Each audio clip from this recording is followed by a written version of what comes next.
Hello, everyone. This is James Bowan, and I'm running the Football Index podcast. With me, I have a guest. He's a special friend who supports Roma. His name is Eliot. Eliot, do you want to introduce yourself? Hey, what's up, guys? I'm a podcaster. I got a few podcasts going. I'm a writer. Do a lot of Roma stuff. Do Serie A. Do some Bundesliga. I do a little bit of everything.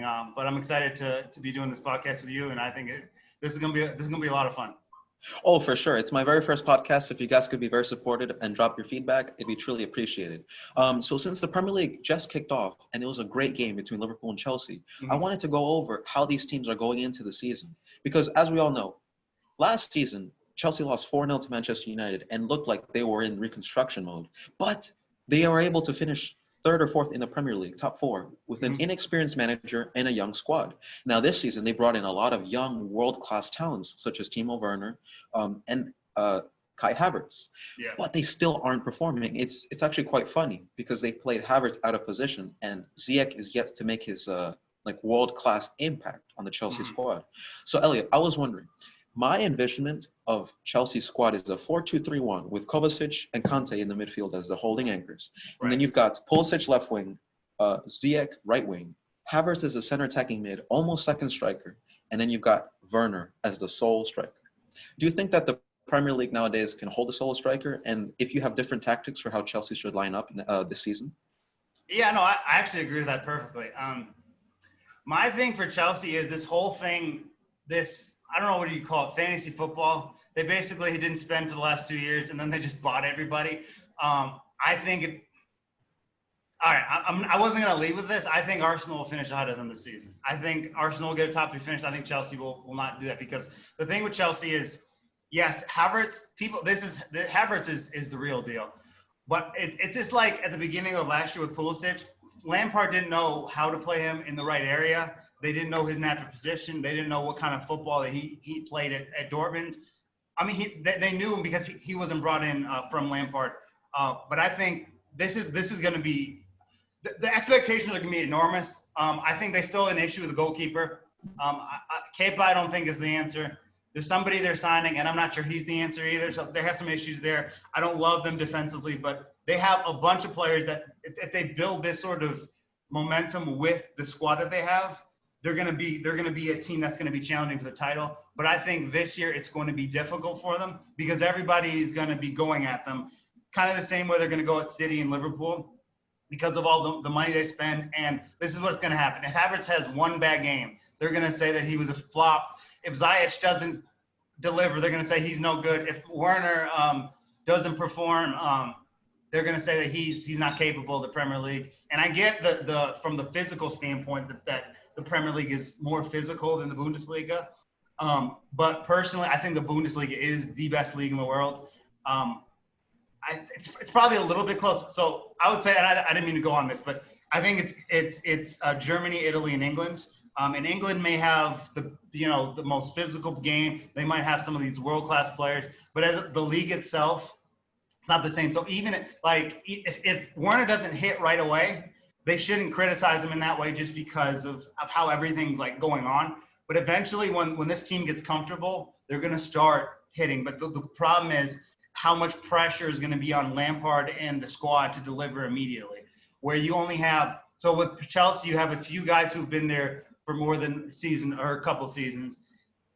And then, it's just a difficult situation just because there are other teams who are not expected to be picked ahead of them who have been around the same players for a period of time where Chelsea just basically threw this thing together and say, here you go, Frank Lampard, have fun with your new toys, but just make sure you win.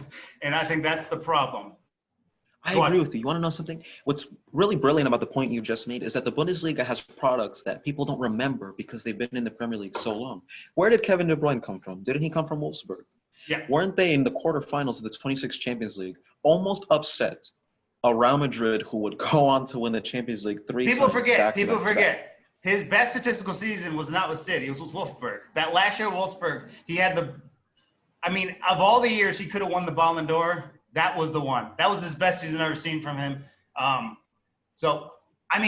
It's hard with this because the media, and I guess sometimes we're all victims to that, feed this idea that the Premier League is the best in the world. I think it's a great league. I actually, and this is a hot take. I don't think there's an argument for it at number one based on the construction of the Bundesliga and the Serie A. And that this is the thing. I'm not going to take enjoyment with this, but Lazzari, who plays for Lazio, his market value is like 20 million, as it stands. If he came from England, he'd be a 60 to 70 million player. The dude can play, and I'm not trying to give Lazio credit because I don't like that club, but a player like that, no one really pays attention to. And when I had Jack on my other podcast, he made that point, and I thought it was so precise in the way that because Lazzari is so good, but because he's in Italy and not playing for Everton or West Ham or one of the other things, the transfer value of him is less and I think that's partly the media tricking us that the Premier League is just this superior league because they think that, there's more champions more frequently. But if you look at Italy let's say from 1 to 7, and you look at the Bundesliga from 1 to 7, yes, the champions remain the same. 2 to 7 is like point-wise, it's the tightest races in Europe. But people don't pay attention to that because they only say, okay, Juventus won again, okay, Bayern Munich won again. But I just think in terms of the whole thing, the Premier League from those places aren't the same. And I think that obviously it's a great league. But you can watch matches and get bored in that league just because of that, I guess the vacuum of that, where it's not the same as, Italy and England. But anyway, back to the Chelsea point. I'm sorry, I just went off there. But no. I was actually going to add to your point because it's quite interesting. You see, it's like the tip of the iceberg, truly as an analogy, because when you look under the surface of it, what do people truly want? Well, if you're a football fanatic, you want beautiful football, right? Do you not get that from all these top leagues? Yes, but you want competitive football. And so Inter Milan, you can't tell me Inter Milan, AC Milan's rebuilding stage. Yeah. The story of Atalanta in the Champions League. Are we going to discard that? Like these teams, RB Leipzig and Atalanta prove to people that these leagues have great teams aside from Bayern Munich, Juventus. Right. I think Atalanta, not counting Leicester, is the next best. Let me put it this way. Atalanta's team is better than any underdog story ever. They're better than Greece. They're better than Leicester. I mean, let's be honest. If that Leicester played that Atalanta, it'd be over at halftime. This 7-4, I believe, in aggregate against the Valencia. Incredible. Yeah, so they would just crush them. And the thing about Atalanta is that, and this is the guy, Gasperini doesn't get enough credit. He's you can't put him below 4 in the world. With Klopp and Pep and Simeone and some of these other guys and whoever you want to throw in there, that's fine. Nagelsmann, all good managers. But Gasperini has been the guy who built it. He not only built this in terms of the signings he's created, but he's also the second he got there, they were contention. And the reason it doesn't get the press that Leicester did is because after that second season, everybody knew they were coming. So it wasn't a surprise. It's like, okay, so I think no one was really surprised that they got in the Champions League this year. And the year before was a little surprising, but not massively. I do think they're not going to be in that class this year. I think they're taking a step back, but still, there's so much compelling stories in these leagues, especially Italy and Germany in particular, just because of all the components of that. Because you have the top of the league, and if it's a Juve year where they run it, they run it. But then you have other teams that the distance between, like last year and the year before, like everything came down to the last day. You're an AC Milan fan. I'm a Roma fan. We're both trying to get 5th place. That stretch gave me depression because I didn't want to go through qualifying because I would just rather just show up because, and Napoli was in it too, technically speaking. So the three of us were within points of each other until we beat Juventus. It was a wash basically. So I think top 1 to 7. I think the relegation teams in Italy and Germany are awful. I'll be honest. Out of the promoted teams in Italy, only one of them stands a chance of even not being historically awful. So the Premier League bottom teams are probably better than Serie A and the Bundesliga. But from I would say from 12 to 1, top to bottom, there's more quality in those leagues than England. And I think that's partly the media sort of fueling that because of the big TV deal and how the Premier League's on NBC and all this stuff. But yeah, at this point in time, I'm not sure there's a legitimate case against that based on all the stuff I just displayed here. And what gets me is that there's sympathy for these teams when they underperform in terms of Liverpool and Manchester City getting knocked out of the quarterfinals. But when a Bayern Munich gets knocked out of the round of 16, they got hammered by the media, like the German league, like the face of the league, Bayern Munich. If they don't perform, they get criticized. But if all these Premier League teams underperform like they did for like a 3-year stretch from 2015 to 2018, even until recently, Liverpool made the final. This is something I do not think, like, I think this deserves to be brought up way more. The Atletico Madrid-Liverpool matchup. After the Atletico wins the first leg, Andrew Robertson, I think that's his name, says they celebrate as if they won the tie. The second he said that, it was over. Atletico was going to win regardless. And they talk about how they don't play beautiful football, and Klopp in the press conference was like, I just don't understand how they play. But no one is – this guy deserves so much criticism for his comments because literally that turned the tide. Because I don't know Diego Simeone, but I know him as a football manager. You cannot tell me he didn't write those words on the board. He wrote those words on the board, and he's probably yelling at them and just remember these words. When the Liverpool seem like they have momentum, we're going to steal it from them because we have that extra fight because – old dude over there just gave us all the bulletin material we need. He doesn't get crushed. He should be annihilated by Liverpool fans. If, I don't know. I can't think of Pogba said that. If Pogba said that, or like, let's see, like Papu Gomez in a Champions League said that they have no chance. They lose because of some of the stuff he said, they would get hammered. And nothing against Andrew Robertson, but ever since he said that, he just rubs me the wrong way.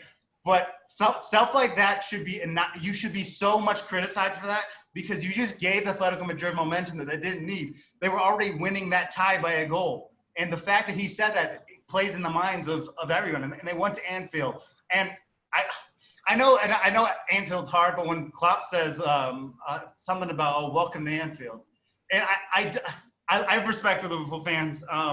I have a lot of mates. When we got knocked out of the Champions League against them a few years ago, they were very kind to me. So I have nothing against Liverpool fans. It's just the way that the arrogance about it. So we should just not get on the bus and play at Anfield then, because you said there's no as if there's no chance. Just because you have Anfield and that's a great place to play. But I'll tell you this: I'd rather play at Anfield than I would play at Red Star or Dortmund. But just for example, or in Turkey, it's just that mentality and. I don't want this to be like a bash Liverpool thing, but I think in other countries, what he said would have been crushed. He'd been crushed in the media. The Italian media is nasty. They're vipers, and so is Spain. Spain actually is a big one too.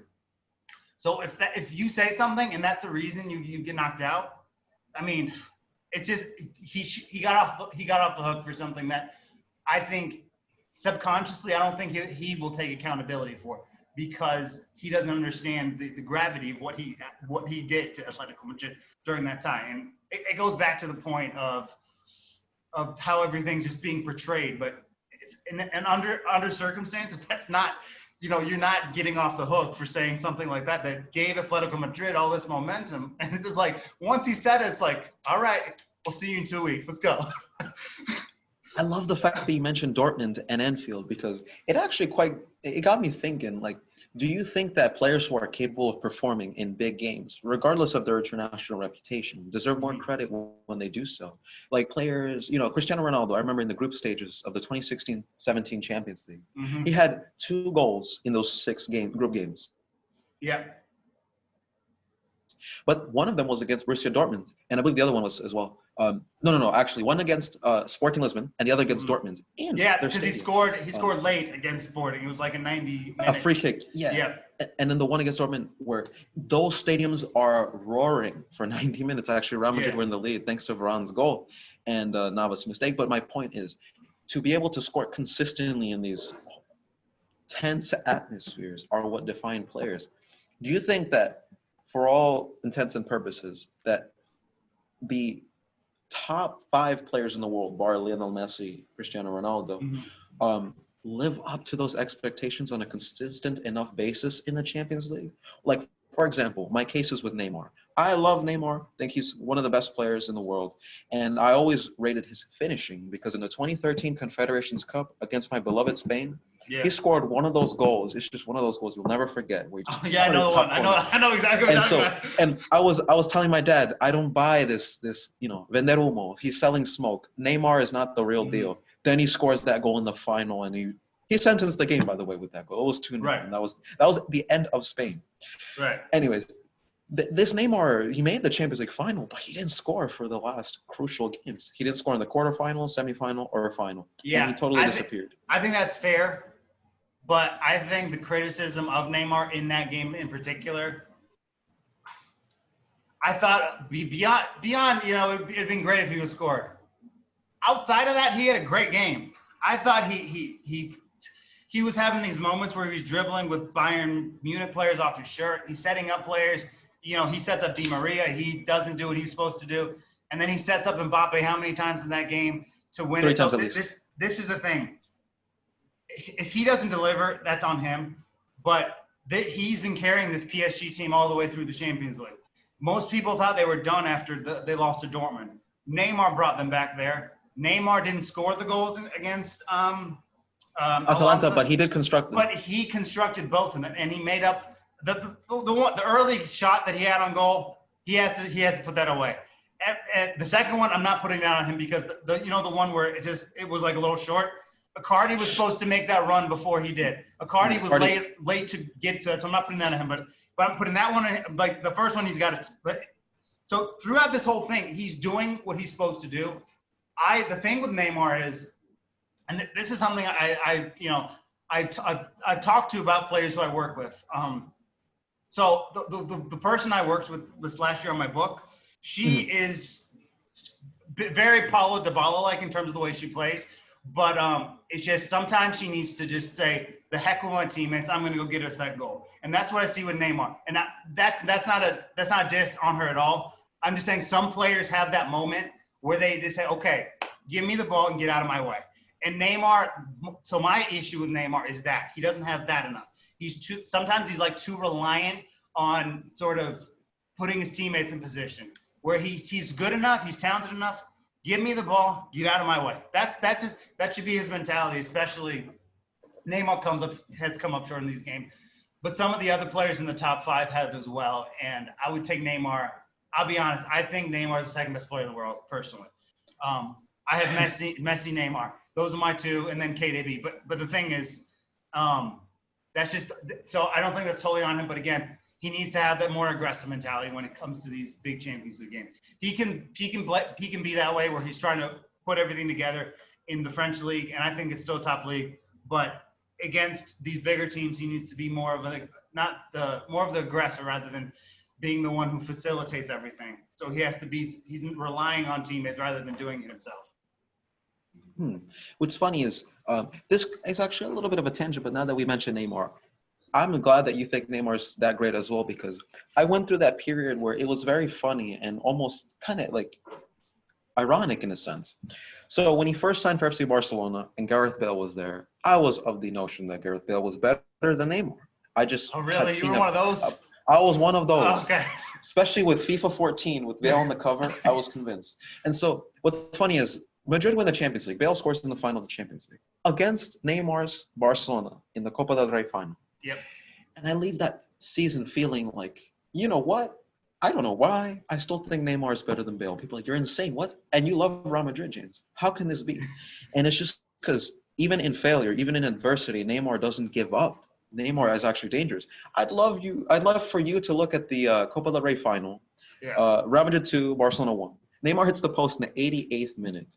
And Barca lose the game, unfortunately. If he scores that, what Bale did doesn't matter.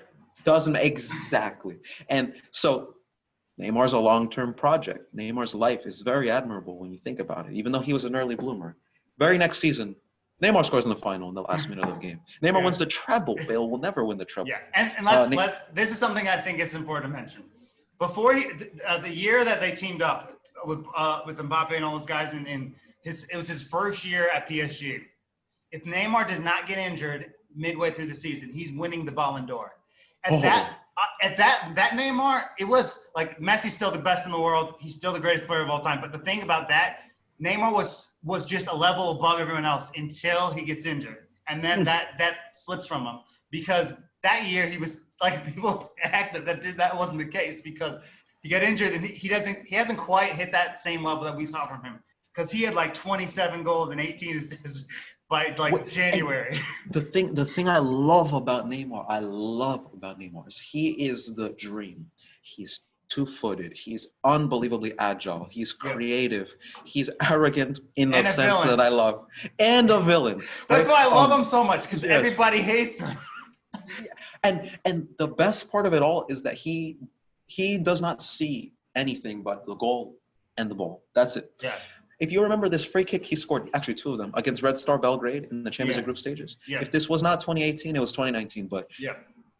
I cannot speak for Neymar. I can only speak for myself. But when I see that goal, there's only one person that could like probably envision that goal before it's happened, and it's him. Yeah. Like Ronaldo would not shoot that way. Ronaldo would try to find a way over the last man. Neymar, it's like such a unique way to do it. It breaks down his mind a little bit. Yeah, and to have played with Messi, how many players played with Messi but cannot do what Neymar does? And the fact that he's two-footed is something that I cannot put into words. In a way, I've always thought of football as like an art. And so Neymar being two-footed is like the human being bilingual. What he can do, you need two players for, but you've got it in one. Every attack, it's like you've got two players in one.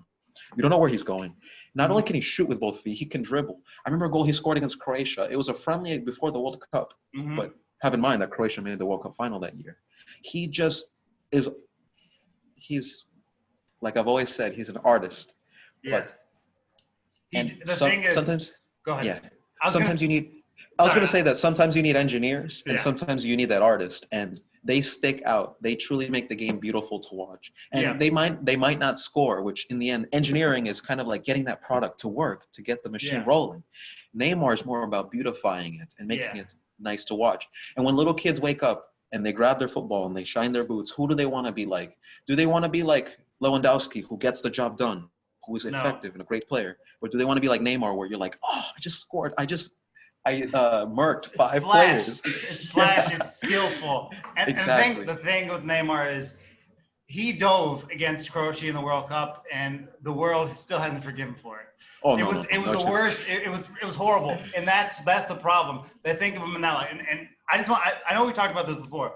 The goal thing, I think people are too infatuated with statistics. Mm-hmm. Dybala was the best player in Serie A last year when he had 6 goals and 4 assists, when his teammate has 27.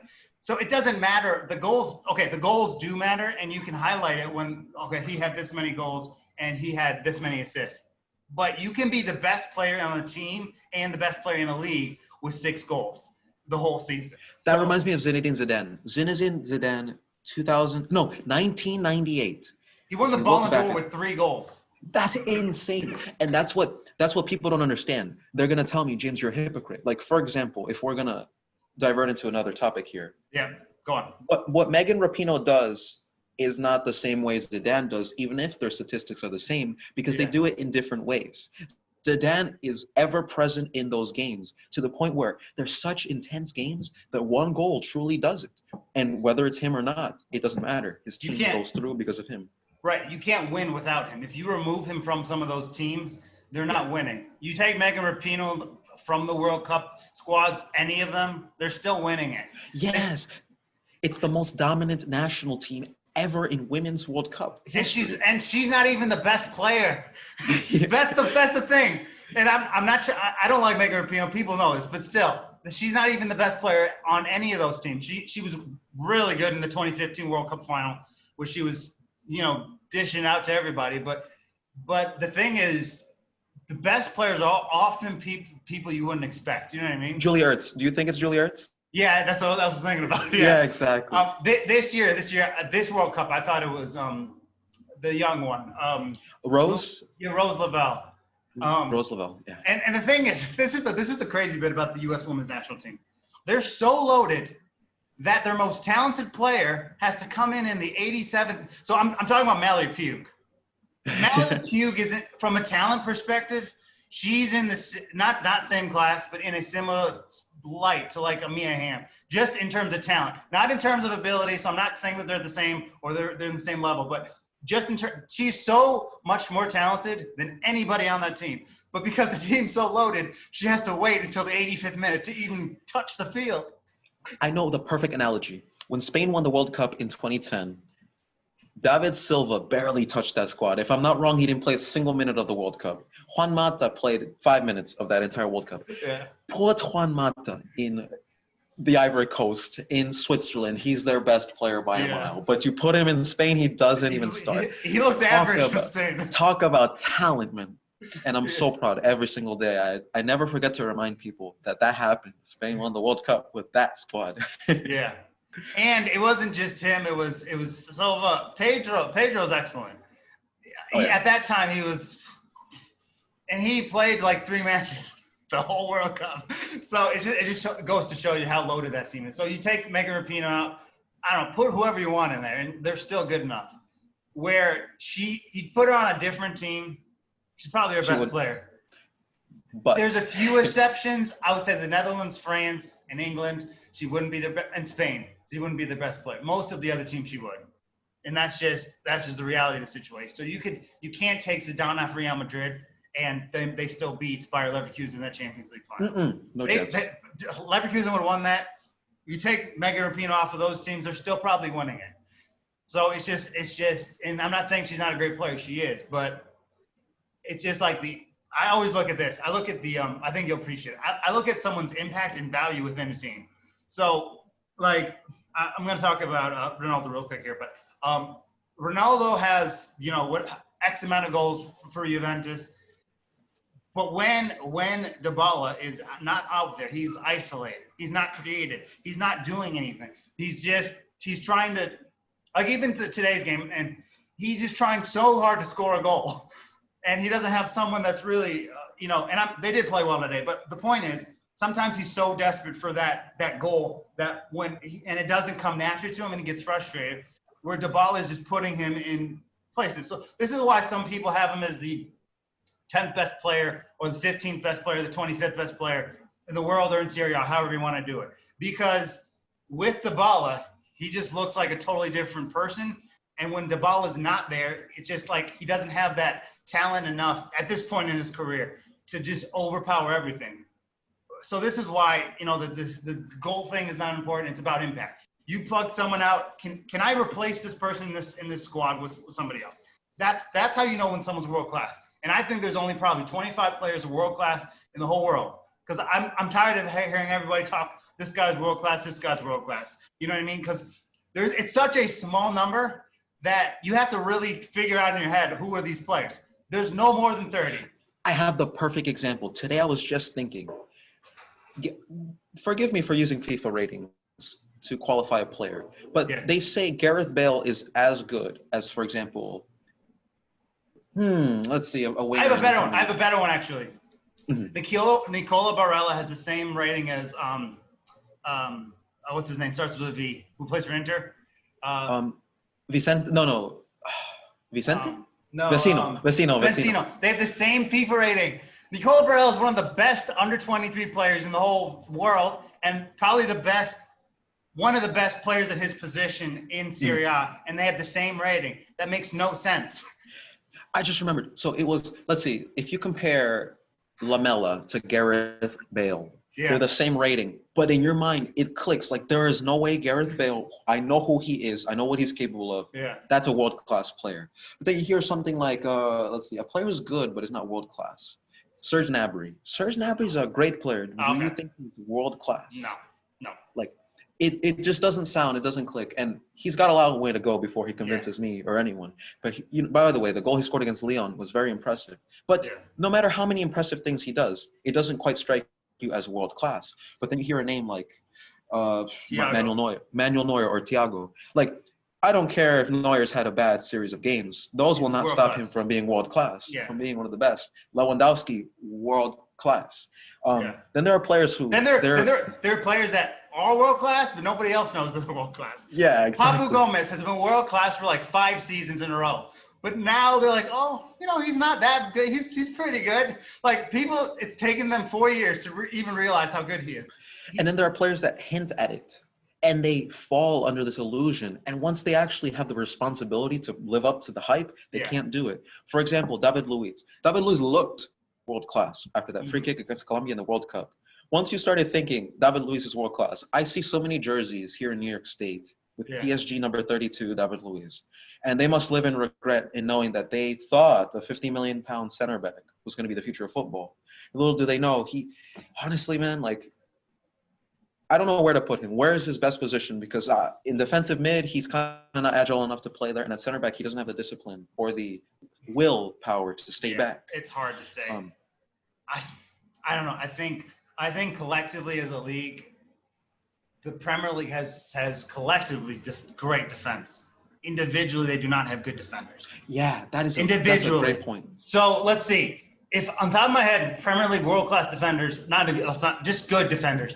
It's like Van Dijk, Trent Alexander-Arnold, and then I have to figure it out. You know what I mean? And I'm not watching the Premier League week in and week out, so I'm not the best, and I do watch it. But it's just like when you're thinking about really, really, really top defenders in England, you have to think.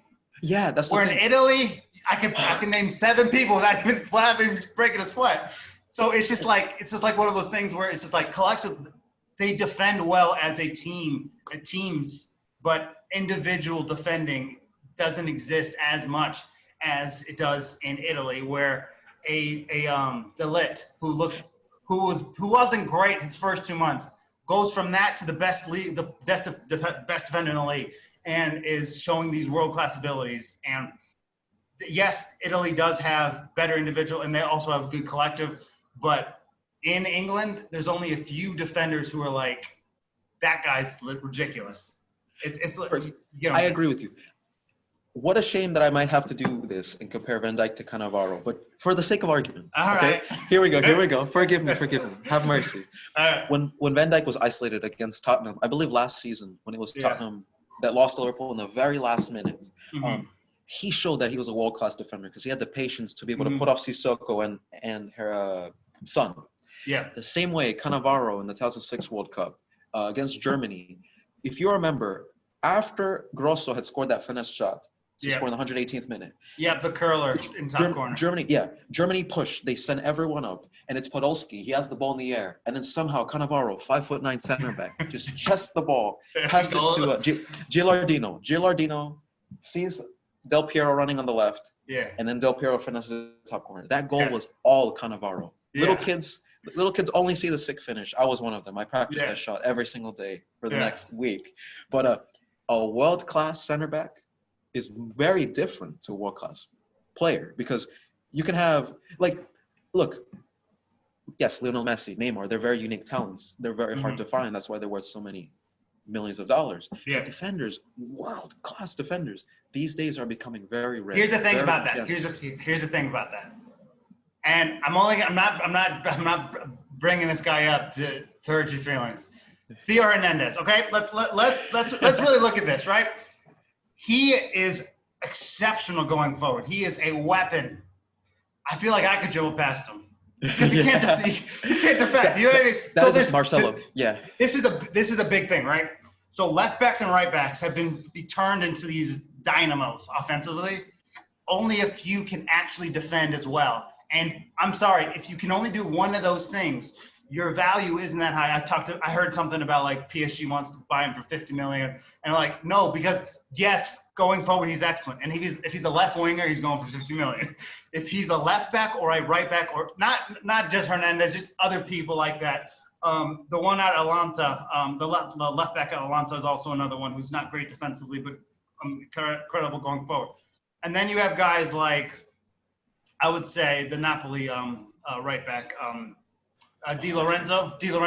Ooh. Goes forward, drops back, can defend also. So I think this is a big distinction for just defenders in general. You got to do both. If you can only do one of those things, we can't celebrate you as a world-class defender.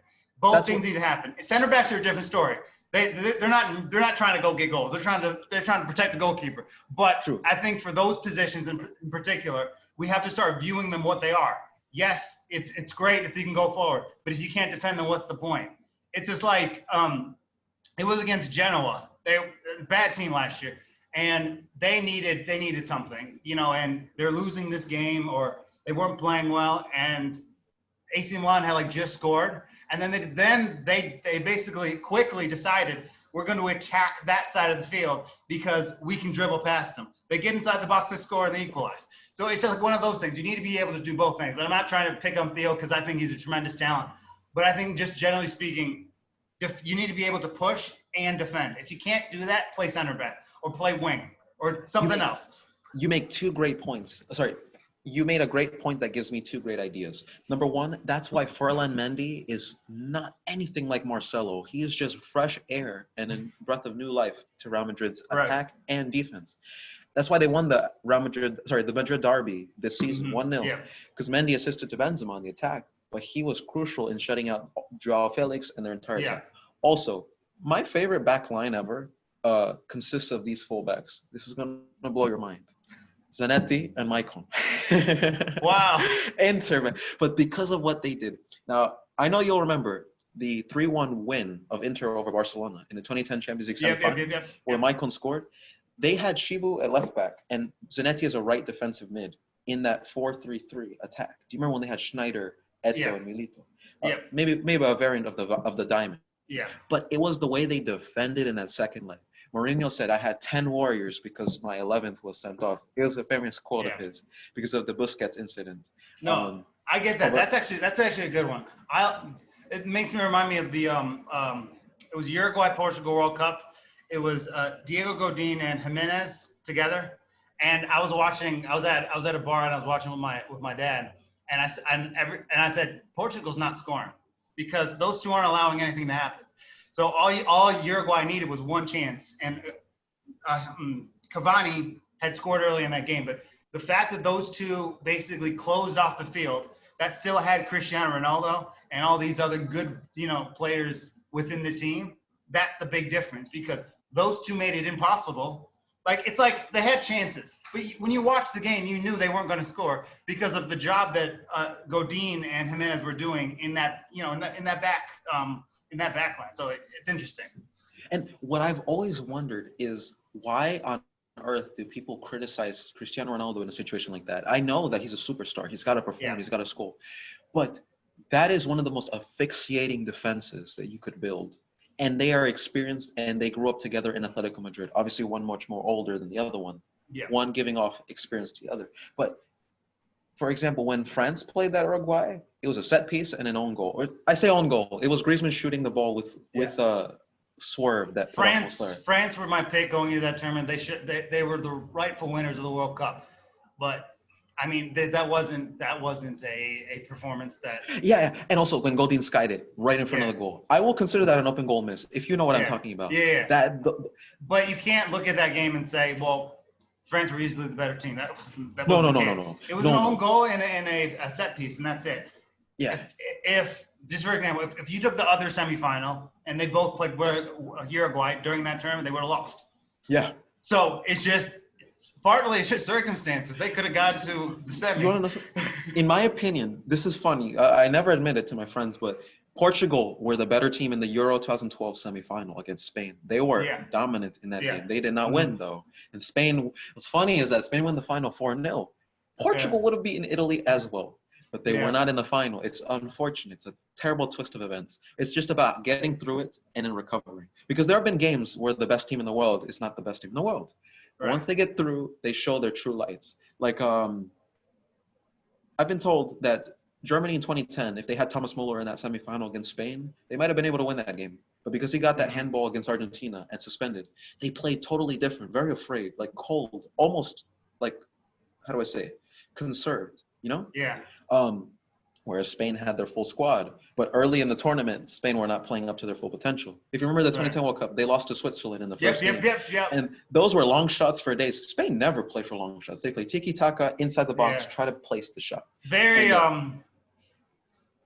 kind of what Pep played, a little Cruyffian, but Cruyff had a little bit more, I don't know if the phrase is, there was more explosiveness to it. It was more than just passing back and forth, where the tiki-taka was basically a short passing attack. So I think it's a little different, but also I think that's basically, that's the bread and butter. That's how Spain played. But you can shut that down, though. That's the key. Yeah. The thing is with Spain, it's like it's a mixture between artistry and engineering because they're Yeah. intricate in their passes, but they make it look good. There are Right. teams that can be very complicated, but they don't make the job.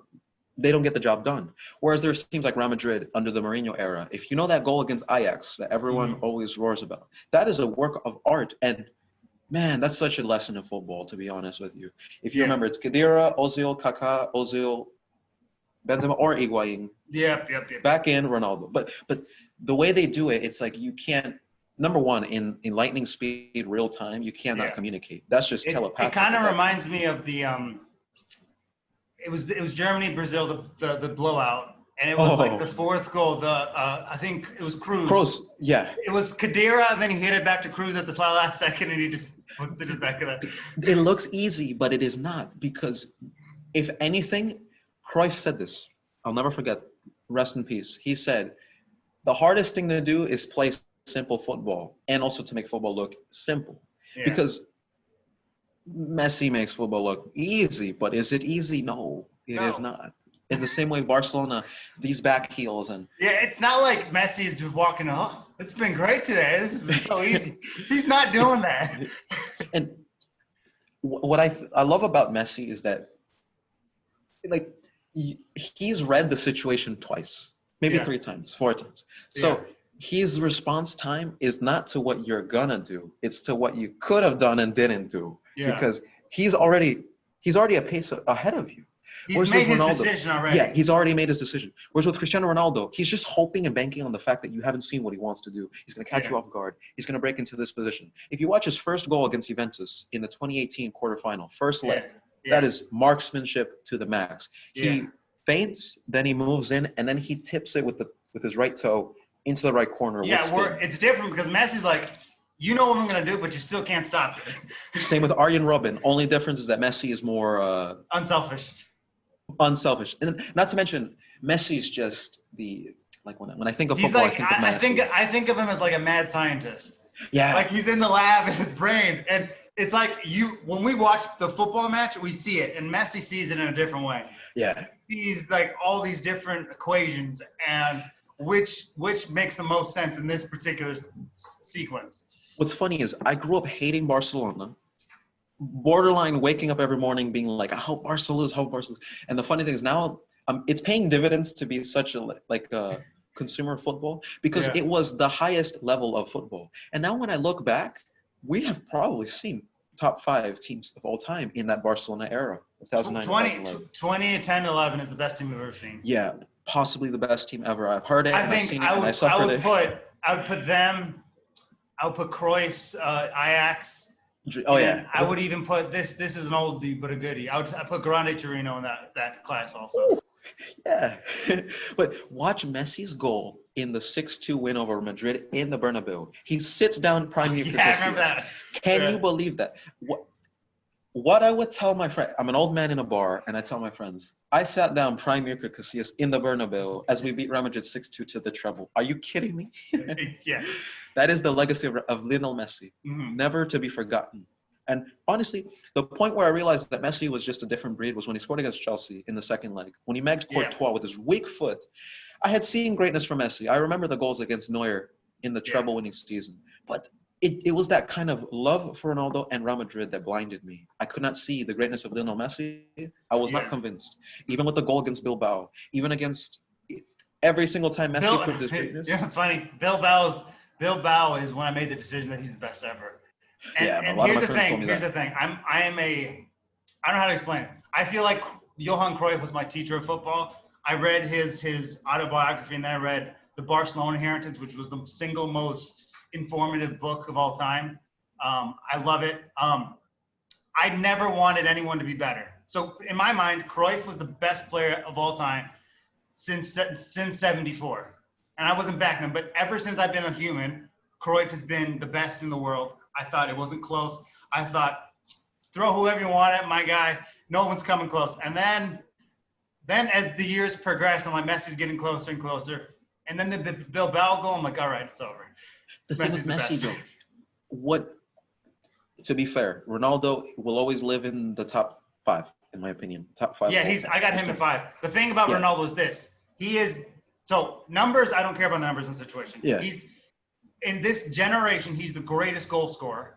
And Feyenoord Puskás is the only other goal scorer that I think is better than him in just the pure ability to score goals. To do it, yeah. He is a weapon just in those situations where you see those different, and it's just like you're in trouble because it's his size, it's his speed, his pace, his like early Real Madrid Ronaldo was just incredible. Oh, So there's him, and then I don't think there's another one in this generation he's probably the best goal scorer I've ever seen, and probably 1A or 1B of the best goal scorer we've ever seen. And Messi can have more goals, but that's not what that means.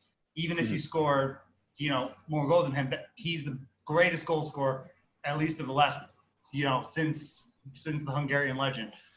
Yeah, but like I said, I did mention Ronaldo, but for me, the thing that makes Messi the greatest player of all time, man, is number one. Both Ronaldo and Messi are consistent, but it's their identity from the start. You see, people hate it when I get poetic about Messi, but the truth of the matter is, Messi was the first moment I saw him was when he chipped Osvaldo Sanchez in the Copa America of 2007. It was Argentina, Mexico. Yeah. You should watch this. I'll show you. He chips him with ease, and he's wearing number 19. He's got the long hair. I don't know who this guy is. Yeah. Lionel Messi. They get blown out by Brazil in the final, and I'm like, oh, that's the end of it. The very next season, that solo goal against Getafe, I'm like, wait a sec, I heard of this guy. His name is Lionel Messi. Very next season, 38 goals. The treble-winning season. Header against that Manchester United, which had Cristiano Ronaldo. It's he only's got like 4 headers his whole career, and that's one of them. But it'll be beautiful to tell people that was one of them. For all Messi gets criticized in big games, that's one of his redeeming moments. Here's an interesting point, though. I heard Rio Ferdinand talk about this. So he described Ronaldo wanting to be in the ninth part of the game. So in the scoring positions, give me the ball where I need to be effective, and I'm going to score you a goal. Where Messi drifts into you can sometimes, because when the formation is their formation, but when you push them forward, they don't exist in the same way on the screen. So sometimes Messi drifts in the defensive midfield position, and he's back there and he's creating. So this is the difference between them. Ronaldo wants to be in the aggressive part of the pitch, where Messi just wants to be in the whole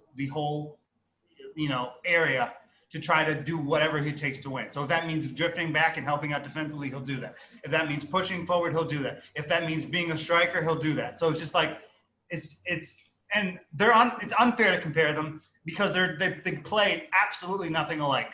One guy is huge, monstrous, freak athlete who can hit it from anywhere, where Messi is more of like a artist. He's painting his pictures with the way he dribbles the ball. Where Ronaldo is like a shotgun.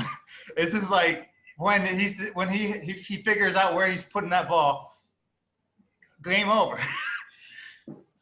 The thing with Messi, it's like he massages the opponent. Like he finds every angle and then he finds the precise moment. Ronaldo, it's one of those knockout punches. It's a jab where you just didn't get it. With Messi, it's like Messi could have gotten you any other way, but he decided to get you in the most effective one. He's patient about it. And so even the thing that, for me, makes Messi the best player of all time is going to be his ability to make even the most ugly games beautiful. Remember the 2011 semifinal first leg, Real Madrid-Barcelona, when Pepe got sent off. That was an ugly game. That was horrible. That was a terrible game. But he beautified that game. Ended the series. I say series as if it's the NBA. But he ended the tie in one game. 2 away goals. Ramos won't play the next game. Pepe won't play the next game. That was a nasty game. Out. He ended it all on his own. And then in the final, when he scored against Van der Sar, I actually grew up hating Van der Sar not for the best reasons, because he was so good and frustrated Arsenal, and I love Arsenal, right? Yeah. But Messi made him look horrible, made him look terrible. And Messi makes other elite players look terrible. Remember when you said he's the greatest thing, the greatest athlete? That's what, for me, makes him the best. Yeah. You don't just beat your competition. You make it look like there is none. You just look so much they're superior to them. They're like, he's in the same class as Michael Jordan. And I'll take anything. I think from a just dominant standpoint, there's nothing like. I genuinely believe he's the most talented human being ever created. And you can put whoever you want in that. I just think Einstein. Yes, because the thing is, Einstein was smart at 18 than he was at 7. It's like basically it's like if Michael Jordan could play the NBA at 7 years old and he'd be the best player in the league. Because Messi, like, if you look at his youth, like mixtape or whatever you want to talk, and you look at him playing now, yes, Messi is better, but he's not that much better because of the level.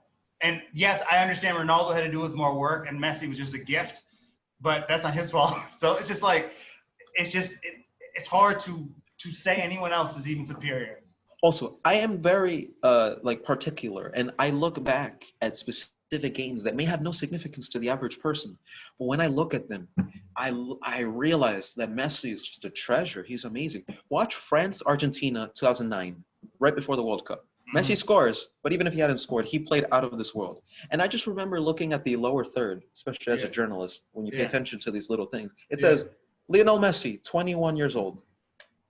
21 years old doing that. I'm 23 now. I can't even do 5 juggles. Yeah, I had that moment when I was he's a little bit So I watched him against Getafe. I think the long hair, Encara Messi. And he's 19. I'm like, what? That doesn't make any sense. So it's just like the age, and I know Mbappe is great as a teenager. It goes. I'm not. This is something I'm able to kind of see something and where it's going to be before everyone else. So I'm big on João Felix. I think João Felix has the biggest ceiling of any young player, including Mbappe. Right now, only right now. I don't think Mbappe is. He's not better than Mbappe, but his ceiling of young players, it's just higher. So and it wasn't a great first season, but just statistically, but people will see it. But just stuff like that, you can sort of pick out. And when you saw Messi at that age, like,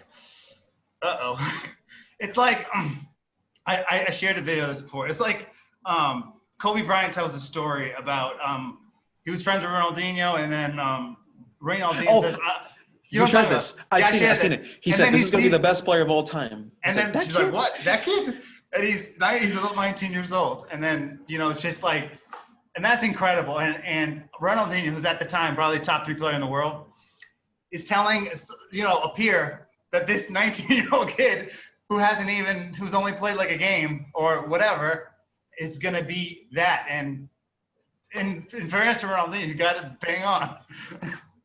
And, man, Messi is just, he has no secrets. He just has accomplished everything. It's like this. It's like you have the answer key, but you still can't figure it out. Yeah, it's like he's playing poker. He shows you his cards. Yeah. And he still beats you. Like, it shouldn't be possible, but sometimes I genuinely think Messi's bored while playing games. Sometimes. He plays that way sometimes, where it's just like, can I get a little bit more action here? Because it's hard to imagine what it's like to be that talented. Even the world's most talented athletes, I don't think can relate to that. You know what I mean? And I know Michael Jordan's amazing, LeBron James, Tom Brady, all these guys. But there are peers to these guys that test them. It seemed at times, and I know I'm not saying that he's above the human comprehension, but at times it's just like he seems so much better. Games like where he's playing against these relegation sides or mid-table teams, after like 45 minutes, he's like, okay, let me just go out now. This is not fair. But then obviously he has to deal with some of the better teams also in the Champions League. But like in those games where the other team's best player would not get into a mid-table team in any of the bigger leagues, and it's just like I don't know how to explain it. He just sometimes looks not disinterested, but it's just a weird dynamic where it's just like there are games where he just plays at that level, and it's just like after halftime he looks like done. He's checked. He's not checked out. He's just bored because their best player could not start for any other team, basically. What gets me is what Messi did to. Look, man, I love Real Madrid, and if you took Messi out of that Barcelona squad, they would dominate everything. Yeah. But he gave this squad the honor to be able to challenge that Real Madrid three-peat dynasty, right? Yeah. I personally believe 2016-17 was the best of the 3 seasons. I don't know about you. When they won the league, those Yeah, classicos of that era. I would of say that era, yes. Okay, yeah. So Yeah, no. I don't think that Real Madrid is the best of all time. Even the best Real Madrid of all time is the 50s when they dominated with Di Stefano and Puskas. That was a better Real Madrid. But what I mean is like Messi, that Clasico. I know Madrid won the league, but I'll never forget the 90th minute goal from Lionel Messi. You know what's funny? I was at that game. You were in the Bernabeu? Yeah. You're talking about the game where he put his jersey up? Like, Yep. it was. Oh my God. So it's just like, I don't know how to explain it. It's when you see, I'm not near the pitch. I'm like on a different planet in terms of sight, but still, it's just the place erupted, and that was a year that it was give and take because Real Madrid won the Champions League all 3 years, but they couldn't knock off Barca in the league, and that's the coolest dynamic is one team just walked the Champions League, not walk, but you know what I mean. And then the second part of it is domestically, the team, their biggest rivals are winning the league while you're winning the Champions League. So it's not just winning, they embarrassed Real Madrid in the process. Yeah. During that stretch, I think Real Madrid only won one game, and it was the Ronaldo game where he received the ball and he nutmegged Bravo. Post, and he controlled it and then smashed it in the top corner. And then they showed Shakira's face melting in the stadium. Oh yeah, I remember that was the Super Cup game. Yeah. But for me, what makes Lionel Messi even greater is the fact that you had a guy that was capable of winning the most elite competition out there, the Champions League. Yeah. But when you play him one-on-one, face-to-face, many people disagree with this. But if you ever watch Ronaldo versus Messi and you watch the full games, to me, even if Messi loses the game, he's there. He's just, you cannot miss him. Whereas Ronaldo, he might score a goal and disappear for the rest of the game. Yes, but here's the bad thing about being Ronaldo. When you play bad, there's no hiding it. You can't. Oh, no. I remember, you'll appreciate this. AC Milan, Juventus last year.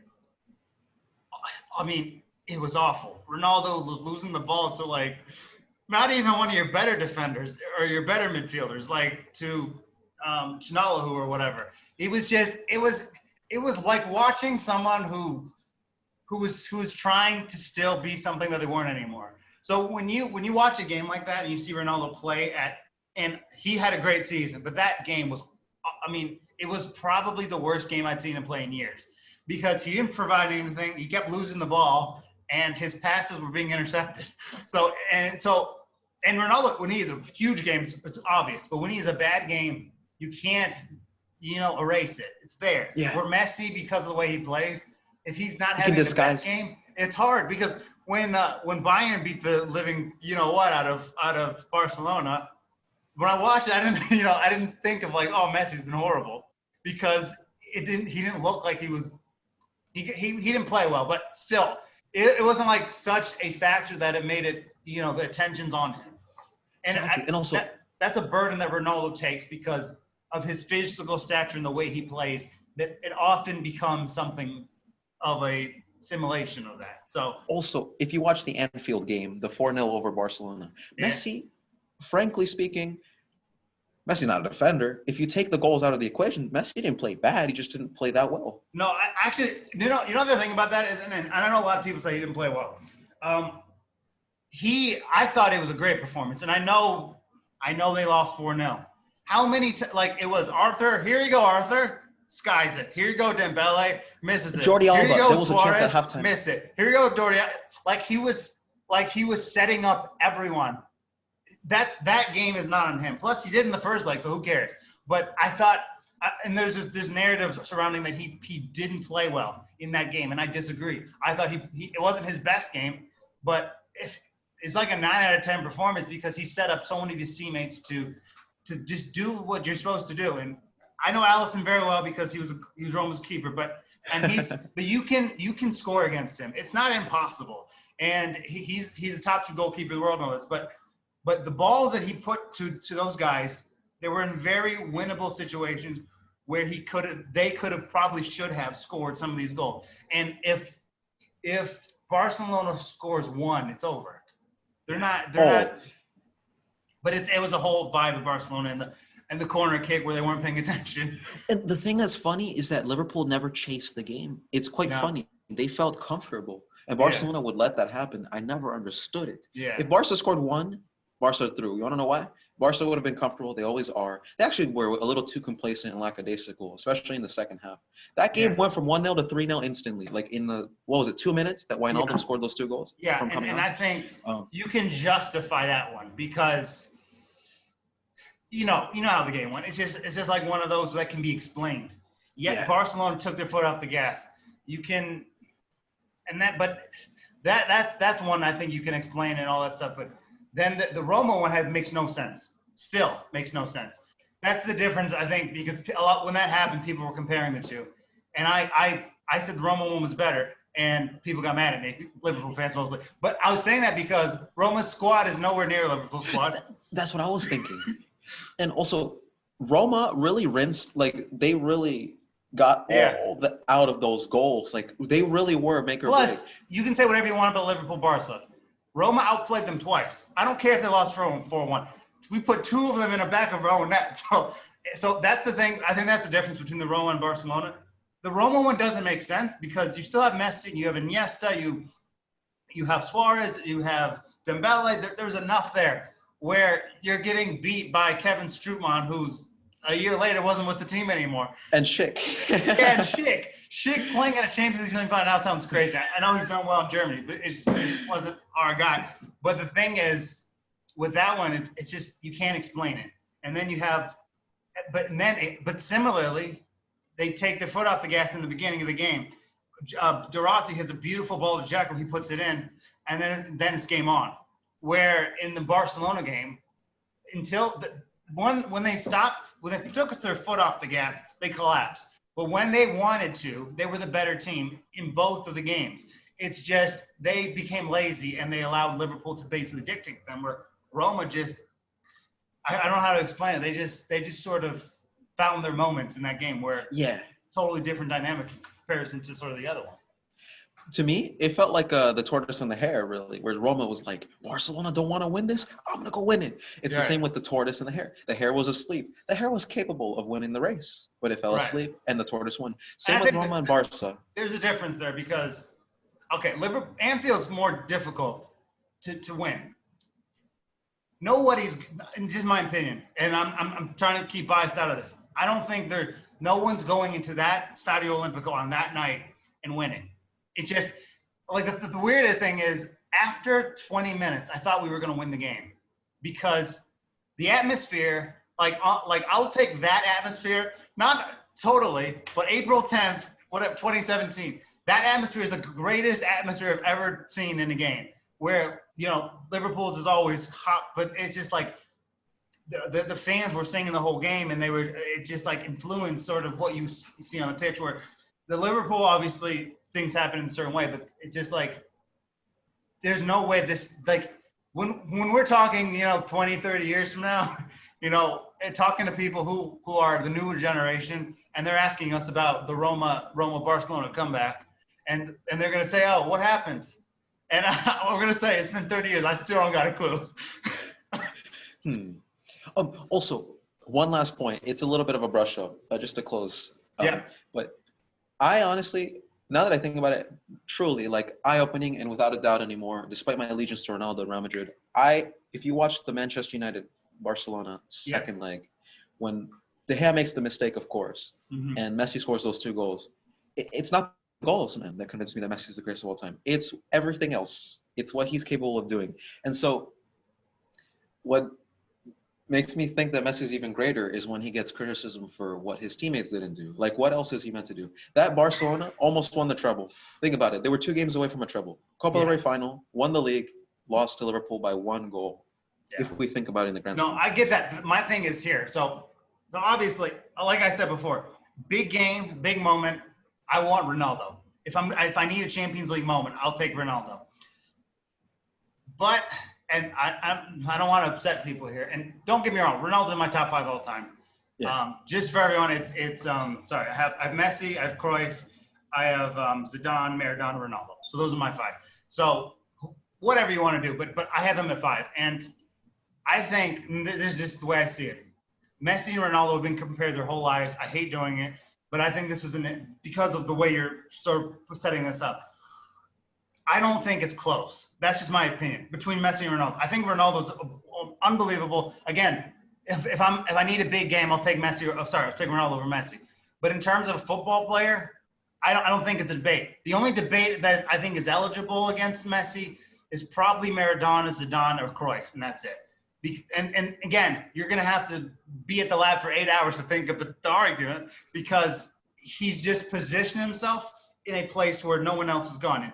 And Ronaldo, 5, 6, 7 years ago, you would think at this point he would be a top, 2 player all the time. Because just the way the football's gone, you would think it's going to be Messi and Ronaldo, or Ronaldo and Messi, or whatever, or throw in whoever you want in there. But those are my sort of points on that part. And it's go ahead. I would love to close with this because this is actually one of my only non-rhetorical questions. Like, yeah. I genuinely don't know the answer to this one. Mm-hmm. Best international player of all time. Name your top 3 best international players ever. Oh my God. The reason. Well, Pele's in there for sure. Yes. And here's the thing: I can't say where I have Pele because people will just go at me. I don't see him in the same light as the other. Puskas? Yeah. Oh, actually, No, Puskas got to be number 1 then, because if you think about the Hungary, okay, Puskas and who was his running mate? You know what I'm talking about, right? Kostis.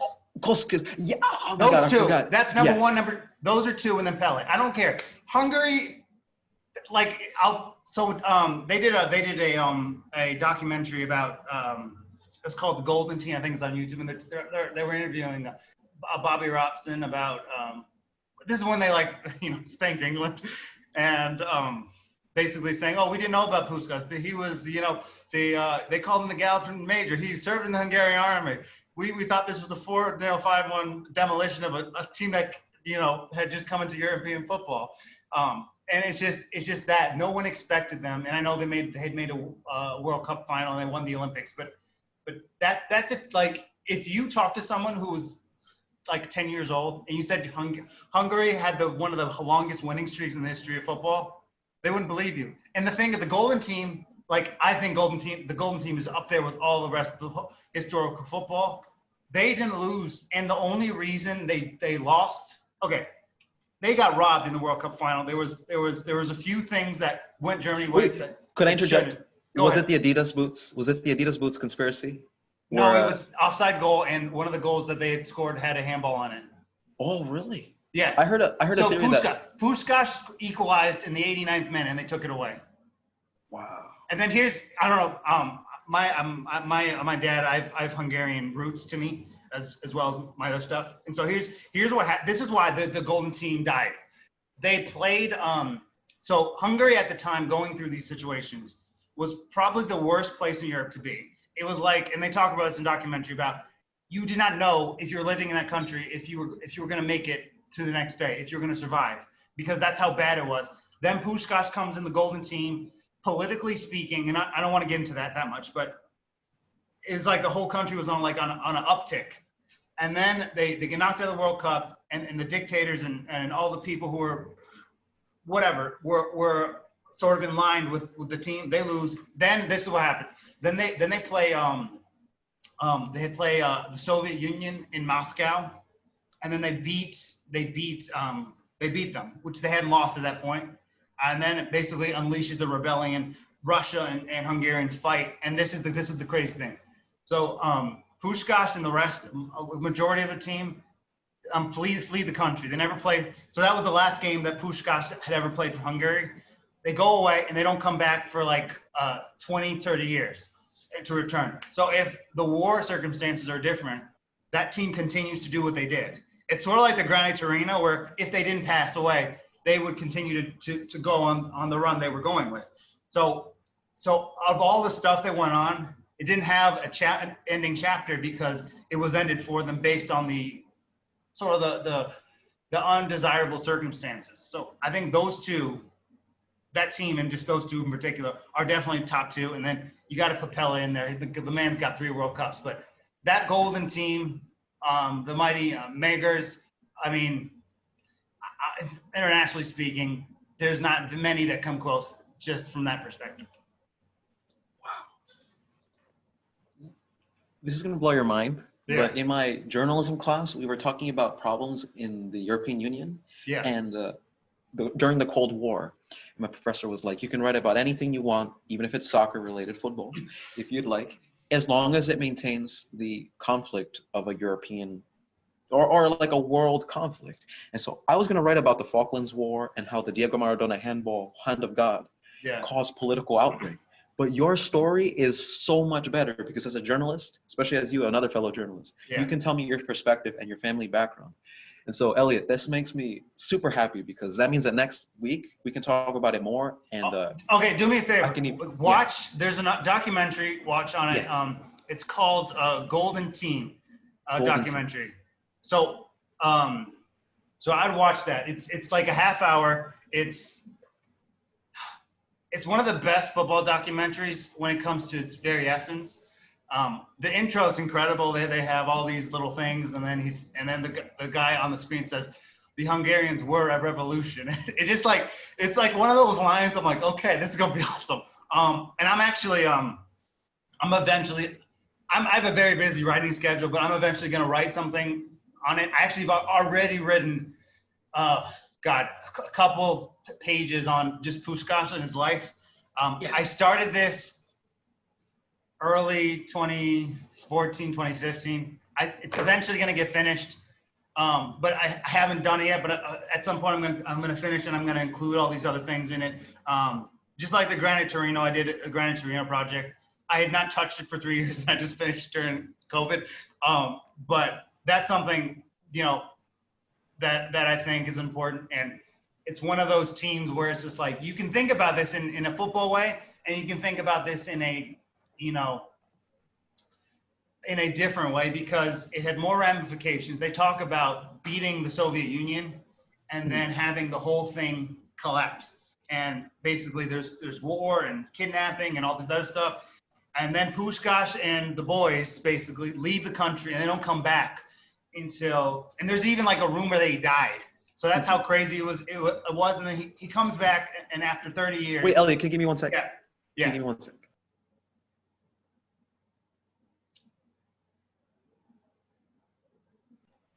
All right, cool. Yeah. Anyway, it's a great story. Oh, but you didn't finish your story. I was curious to see. Okay, yeah. So basically, the essence is 30 years go by. They leave and they don't return to the country and I think at that point I couldn't be wrong with the timing that he joins Real Madrid, and that's when they started, messing people up in the Champions League. And then he comes back. He plays for he gets a Spanish citizenship. He plays for them, and then anyway, and it was more than that though. It was who was as a human being. And I don't really, when I do these things, I don't really get into the person that much. Because I'm trying to focus on the main point or the what I'm trying to get across. But he would basically, if he saw like a Hungarian beggar, because there was a lot of stuff like that going on at the time, he would like sit down with him, drink with him, give him the clothes off his back, and and they would cry together because it was very emotional when they met one another. When he died, it was like it was sort of like how when Kobe died in the U.S., how we all melted. I'm a Celtics fan. I was emotional. I think we all sort of felt it, especially in the football community, because he was the first professional athlete that I remember who embraced our game in that way, non-football related. So when he died in Hungary, the whole entire country basically was at a standstill based on the entire incredible life that he lived and the things he had to go through and the golden team. And it's just like, it's kind of sad that he's not around anymore because I would love to just sit down with him, just have a chat. Same. And my dad actually would always talk about Puskás because he said Di Stefano and Puskás, those two just the deadliest duo he's ever seen. Yeah. And we're talking a guy who's seen it all. My dad was born in the 50s. He saw everything. Yeah. Pele, he saw Garrinchas, all these great players. Yeah. But he always says Di Stefano because Di Stefano was a mentor to Pele indirectly. And that is probably the best thing you can ever hear. You've never met the person, but you've inspired them. And what do they go on to accomplish? Incredible things. 3 World Cups that Pele accomplished. Right. And Eliot, man, I love speaking to people who know soccer because whenever I hear who's the best of all time, and I hear, oh my God, when I hear Pele best of all time, I appreciate that kind of opinion, but then I ask more, and you start seeing the flaws in their fabric of thought. The thing of it is, if you know so much about a subject, it's a disadvantage when you're speaking to someone. Yeah. That's why I felt you and me really vibed when you did my show, just because it's just like we were on the same wavelength, and I'm always going to back myself, and I'm sure you would do the same, but like it's just like one of those things, because when people say Pele, my thing is like I appreciate that he's historical, but just make your argument, because I don't see one.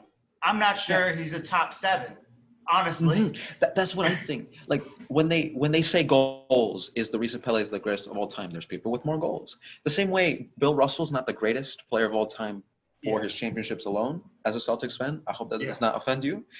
No, he's not. Same way Pele 3 World Cups, not the greatest of all time. Romario, underrated, but not the best of all time either, even though he has 1,000 goals. Even like Van Basten has 226 goals at 28 years old.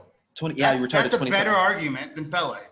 Yeah, and not to mention, I hate when championships and like the actual end product is the thing that holds you back, because there are players that have won championships and done nothing, and then there's players that, like that Lothar Matthäus, 1990s Germany, was an indestructible team, and Argentina lost.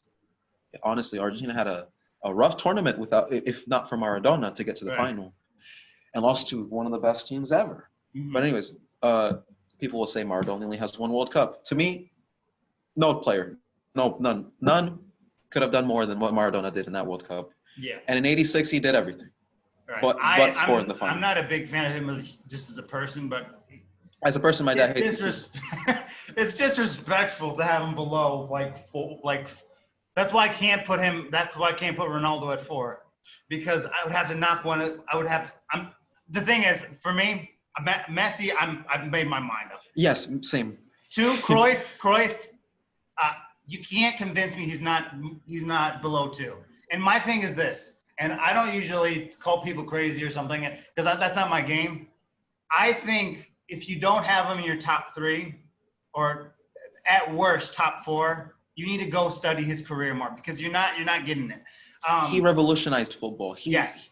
You know how they say be like Mike? That was what Cruyff was for football. Yeah. The dream team. When I see people put him at 9th, I'm like, dude. What? What? Anyway, so there's that, and then Maradona is just hard. They're just hard to knock, especially the way Maradona played. You want to know something? I always had Maradona second, and this can sound crazy, but it's just like the Kobe Bryant, Michael Jordan debate, where it's like, if you want a better Kobe Bryant, go for Michael Jordan. If you want a better Maradona, go for Messi. Messi, it was just a matter of time before it was better than Maradona. You could just feel it, see it.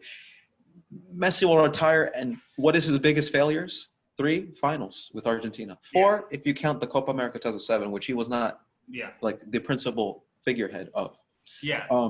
Maradona never won the Copa America, won the World Cup, was pivotal in that World Cup. I know the football is like the what ifs should not matter. But if Messi did what Maradona did, come on, man. If Messi won the World Cup, but he only had 200 goals and 35 international goals in this era, you wouldn't consider him the greatest of all time. I would. Messi, no one on earth, not even Maradona himself, would take Maradona over Messi on accomplishments alone. Not to mention how they did it. Yeah. What gets me is like the way Messi does things. Being the best and being the most accomplished are not the same thing. No, right. You can. This is the thing, and I don't want to get into basketball, but LeBron James is not the most accomplished. But there are people who are more accomplished who aren't better than him. Right. So you got to look more than just the thing. We can keep talking, but I think we should wrap for just this week. Yeah, this was crazy good though. I honestly think this should go up. What do you think? Yeah, I got it. I will. All right, we can keep talking, but I'm just gonna stop the recording.